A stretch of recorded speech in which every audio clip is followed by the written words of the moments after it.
Coach? Good.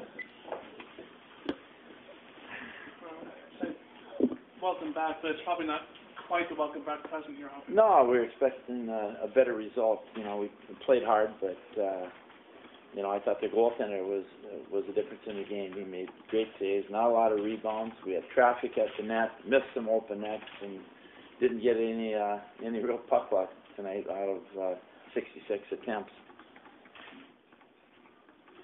And good shots. I mean, the second period we could have had easily 5 goals, but that's the way it goes sometimes. Did it feel like the same team that you had before you left the World Juniors?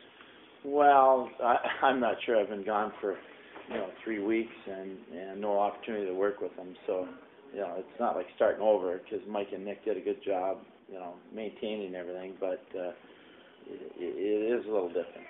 You know. Do you get a sense for when the game's going like that?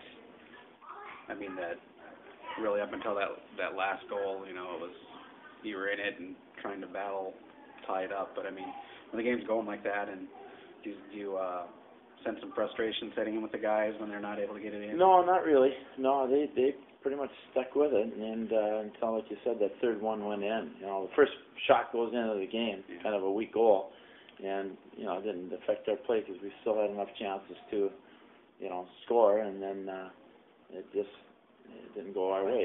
You look at the shot chart, and anytime you get that many shots from 5-10 feet out, miss open nets and stuff, especially on the power play, we had 3 guys miss a backdoor play. That usually doesn't happen. Alaska hadn't played anybody else since the last one they played you in Fairbanks before this. Did you get the sense that was still fresh in their mind, that loss in that second game?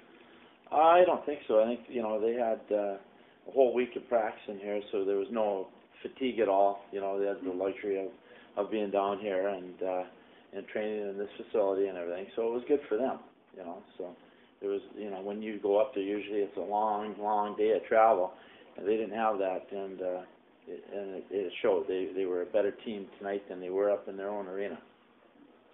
Obviously, you know, like you said, Nick and Mike did a lot of the work heading into the series, but I mean, how I guess bizarre is it for you to kind of, you know, come in off that long layaway? Not really. You know, I had the whole first 3 months on ice to work with the guys, so it wasn't that big of a deal. If I'd have been here, it would have been the same way, probably.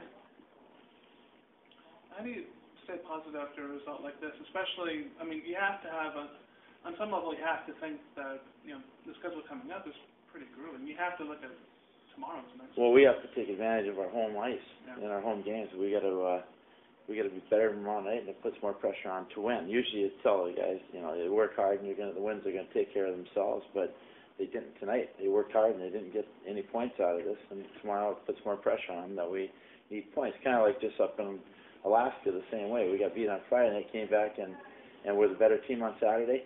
Tomorrow night, we got to be the better team. I suppose you can start to have, you can start to have must-win games come, you know, New Year and that. Do you have to think of tomorrow probably being the biggest must-win game that you've had all season? Well, it's the home games, certainly. You know, we'll have opportunities on the road to sweep someone too here coming up in the next couple of months. So we got to just work hard and hope everything goes our way tomorrow night. Because if it doesn't, we've lost a huge opportunity to get points. You've been part of hockey at many different levels. Would you mind talking about your experience with Team USA? No, I wouldn't mind at all. And it was certainly one of the most exciting things that's ever happened, obviously, with USA Hockey winning their only second gold medal in 17 years.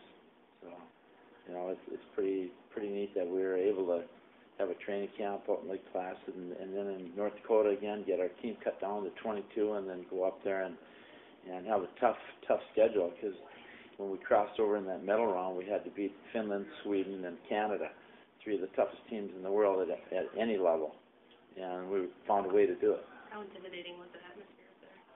Well, 15,000 Canadians yelling for the team was pretty intimidating, but we were mentally set for it. We knew what was coming, and the guys overcame a lot of adversity. Some of the guys that you coached will be on the opposite side of the bench next season. What are your thoughts on that? It'll be interesting. You know, there's certainly 3 players from Wisconsin: Jordan Trader out of University of Minnesota, Dan Crisco out of North Dakota. You know, there's good hockey players. So we've got, you know, some we'll be facing even this year, the second half. So it was a lot of fun. Yet it's over with now, and we want to win for the Mavericks. You know, and that got pushed aside tonight. When you came back here, did you feel like did you get the sense that your players felt like they had even more to live up to? No, I don't think so. They want to win regardless of who's behind that bench, and it didn't matter if Mike was there or Nick or myself. You know, they're going to play hard and play the same way usually every night. And they played hard tonight, but puck didn't go into that. If we had had a poor goaltender, we'd have scored a touchdown. You know, but he was good. Yeah. Thank you. Thanks, Chris. Congratulations. Thank you.